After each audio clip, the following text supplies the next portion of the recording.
조선시대의 정치 이념인 유교. 왕들은 유교를 어떻게 백성들에게 전하고 싶었을까요? 세조는 유교를 백성들에게 전달하기 위해 깊게 고민했고, 이를 위해 경국대전을 펼쳐냅니다.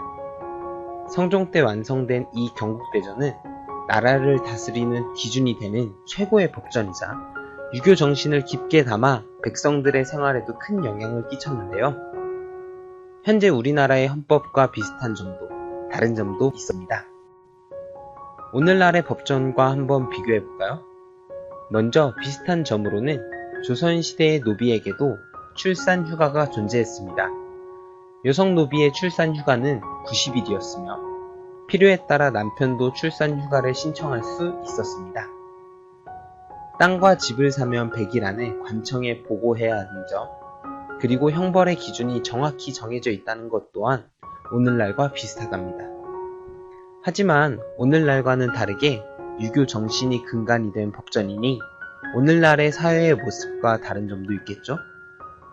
우선 경국대전에 따르면 남자는 15세, 여자는 14세가 되면 혼인이 가능했습니다. 우리와 나이 차이가 얼마 나지 않는데 결혼이라니 상상이 잘 안 되죠? 다음으로 부모가 많이 아프거나 부모 나이가 70세 이상이면 그 아들은 군대를 가지 않아도 됩니다. 유교에서 가장 중요하게 생각하는 가치인 효를 엿볼 수 있는 내용이겠죠? 그리고 아내가 죽어도 3년이 지나야 새로 장가를 갈 수 있었는데요.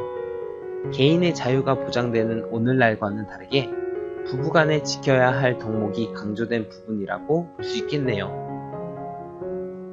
형벌들도 오늘날과 큰 차이를 보이는데요.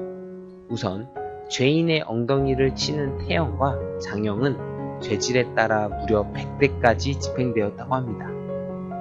매우 무거운 죄를 지은 사람에게는 멀리 귀양을 보내 죽을 때까지 그곳에서 살게 하는 유형도 있었습니다. 드라마에서 많이 본 형벌이죠. 재산을 나누는 데 있어서는 어땠을까요? 남녀차별이 존재했던 조선시대에서 남녀가 동등한 재산 분배를 받을 수 있었을까요? 세종 23년에 있었던 일이에요. 감찰사 이호근의 아내가 친정 오빠를 소송한 사건이 있었답니다. 부모님이 형제들에게 똑같이 나누어준 유산을 오빠가 혼자 차지했기 때문이에요. 과연 이 재판의 판결은 어떻게 되었을까요? 이호근의 아내는 결국 자기 몫을 되찾을 수 있었습니다. 경국대전에는 아들, 딸 구별 없이 모든 형제에게 재산을 똑같이 나누라는 구절이 있었기 때문이에요. 특히 세종은 시집간 여자 형제에게 유산을 나누어 주지 않고 유산을 차지하는 자에게 엄하게 처벌하라고 한 만큼 경국대전을 엄격하게 지켰다는 사실을 알 수 있죠. 이렇게 차이점도 많지만 오늘날의 헌법과 경국대전의 공통점은 무엇일까요? 바로 법의 틀 안에서 모두가 공정한 세상에서 살 수 있기를 바라는 마음이지요.